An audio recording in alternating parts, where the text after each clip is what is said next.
गुरु पूर्णिमा पूर्णता के प्रत्यावर्तन का महोत्सव है। इन पुण्य पलों में सद्गुरु अपनी पूर्णता सुपात्र सत शिष्य में उड़ेलते हैं। परंतु यह विरल सौभाग्य मिलता उन्हीं को है जो अपने अस्तित्व को पूर्ण रूप से सद्गुरु के श्री चरणों में अर्पित करने का साहस जुटाते हैं।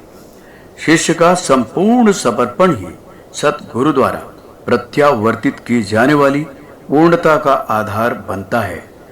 समर्पण ही पूर्णता के प्रत्यावर्तन की साधना है। हालांकि साधना की यह डगर कठिन है। जो शिष्य इस पर चलने का साहस कर रहे हैं वे जानते हैं कि अपने ही अस्तित्व में छुपे हुए जड़ता, वासना और अहंता के दुर्गम शैल शिखरों को पार करना आसान नहीं है और इन्हें पार किए बिना समर्पण संभव नहीं है। समर्पण की डगर पर चलने पर अपना ही मन अनेक मायावी खेल रचता है।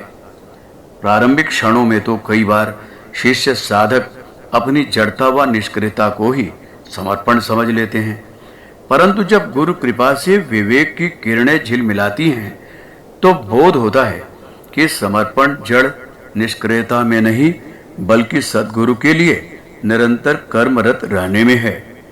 इस अवरोध को पार कर लेने पर वासना अगला अवरोध बनती है, लेकिन जब गुरु कृपा शिष्य में बोध बनकर प्रकट होती है तो शिष्य की चेतना में यह रहस्य उजागर होता है कि वासना के दुर्गम शैल शिखर को लांघने का रहस्य भक्तिपूर्ण तप में है।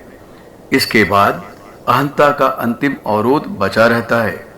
समर्पण की डगर पर सतत चलते रहने वाले शिष्य सद्गुरु कृपा से यह जान लेते हैं कि निष्काम सेवा की निरंतरता से यह अंतिम अवरोध भी विलीन हो जाता है।